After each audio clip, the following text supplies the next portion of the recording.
بے وفا دنیا کے لیے اپنے مالک کو ناراض کر دینا، اس کی نہ ماننا، اس کے حکموں کو توڑنا۔ وہ کہے کہ تم شراب مت پیو اور کوئی شراب پیے، وہ کہے تم سود مت کھاؤ اور کوئی سود کھائے، وہ کہے تم رشوت نہ لو اور ہم رشوت لیں، وہ کہے تم جھوٹ مت بولو اور ہم جھوٹ بولیں، وہ کہے ماں باپ کی نافرمانی مت کرو اور ہم ماں باپ کی نافرمانی کریں، وہ یہ فرمائے کہ 5 وقت کی نماز کی پابندی کرو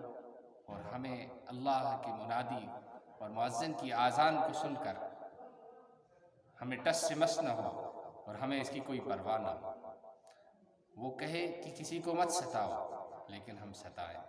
یہ کتنی بڑی نادانی اور حماقت کی بات ہے کہ چند دنوں کی زندگی کے لیے اور اس لذت فانی کے لیے اور یہ فنا ہونے والی تمام رعنائیاں جو ہیں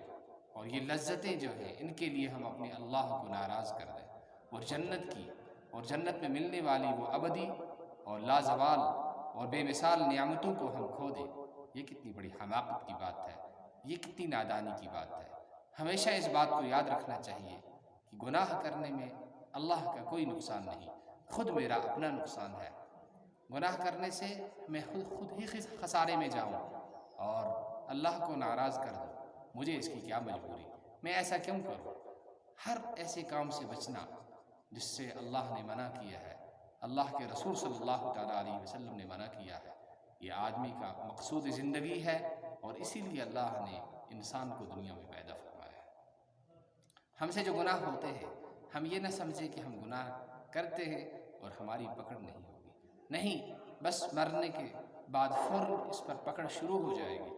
اور اس پر داوگیر ہوگی اور اس پر اللہ کے یہاں مواخذہ ہوگا، پکڑ ہوگی، سزائیں ہوں گی، عذاب ہوگا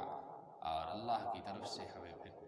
ناراضگی کا سامنا کرنا پڑے گا۔ اور اللہ بڑے عظمت والے ہیں، بڑے کبریائی والے ہیں، بڑے طاقت والے ہیں، اس کے عذاب کو جھیلنا، برداشت کرنا، اس کے معمولی سی پکڑ کو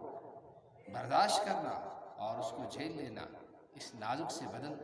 اور آدمی کے بس کی بات نہیں۔ اسی لیے اللہ نے فرمایا خلق الانسان ضعیفا، کہ انسان کو کمزور پیدا کیا گیا، جب یہ کمزور ہے تو اس کو اپنی کمزوری کا ہمیشہ خیال رکھنا چاہیے اور اس سے اللہ کی ناراضگی اور اس کی